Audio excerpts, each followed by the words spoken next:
কবুতর উঠতেছে, পাশে পাশে বাসা, তাও নামে না। আমরা সিদ্ধান্ত নিয়েছি ঈদের পরে আমরা আমাদের কিছু কবুতর 5-6টা কবুতর পাল্লা দিব।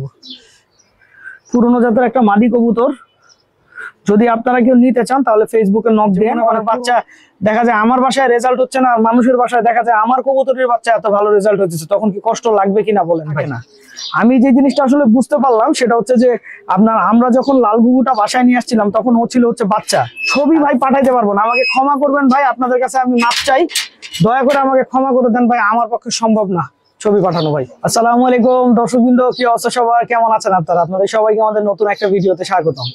তো দর্শকবৃন্দ, আমরা বেশ কিছুদিন আগে যে কাকার যে কবুতরটা ধরছিলাম, এই কবুতরটা এখন আমাদের বাসাতেই উড়ে, ঠিক আছে।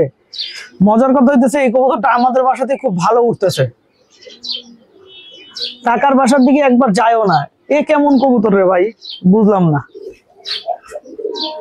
কবুতর উঠতেছে, পাশে পাশে বাসা, তাও নামে না। এটাকে আমরা এইখানে শিফট করে দিচ্ছি, কারণ এই বাচ্চাটা নর বাচ্চা।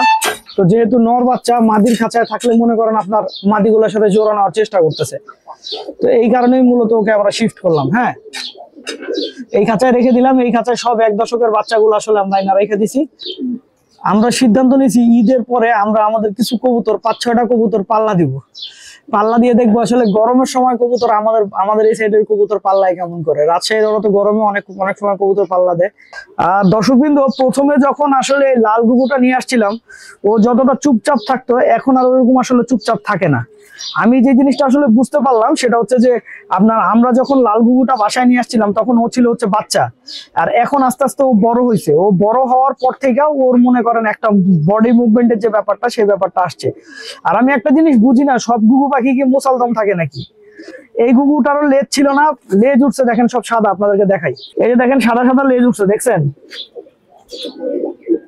এর লেজ কিন্তু সাদা, খেয়াল করেন, সাদা আর কালোর একটা মিশ্রণ। আর কি কুদরত দেখেন, আপনার ঘুঘু পাখির লেজের মধ্যে কয়টা কালার থাকে দেখছেন?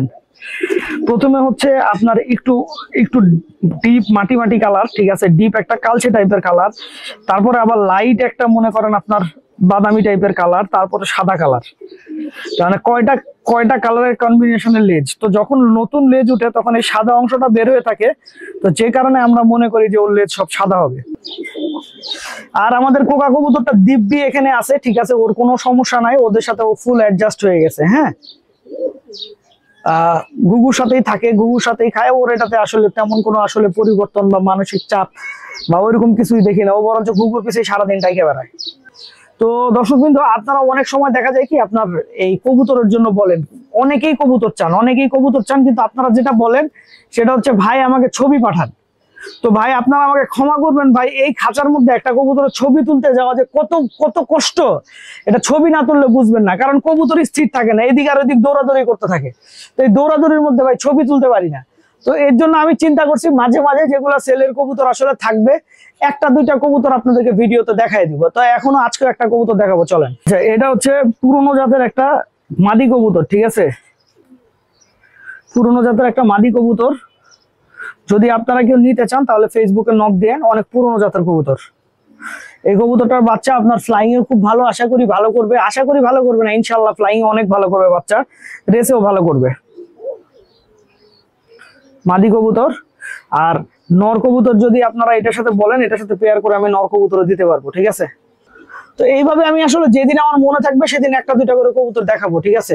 ছবি ভাই পাঠাইতে পারবো না, আমাকে ক্ষমা করবেন ভাই, আপনাদের কাছে আমি মাপ চাই, দয়া করে আমাকে ক্ষমা করে দেন ভাই, আমার পক্ষে সম্ভব না ছবি পাঠানো ভাই। দর্শকবৃন্দ, আমার আসলে একটা আফসোস, তার মানে কি যে বলবো আপনাদেরকে, আমার হাতে আপনারা যে কবুতরটা দেখতেছেন এটা একটা চুল্লি গলা নর কবুতর।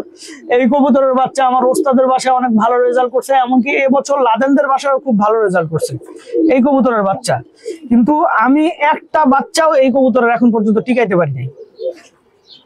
আমি যখনই এই কবুতর নিয়ে কিছু করার চেষ্টা করি, ঠিক আছে, তখনই দেখা যায় আপনার মনে করেন এই নির্দিষ্ট একটা রেঞ্জ বলতে আপনার মনে করেন 30 কিলোর পরে বাচ্চা পড়ে যায়। কিন্তু আপনার লাদেনদের এবছর দেখলাম খুব ভালো করলো বাচ্চা, মাশাআল্লাহ।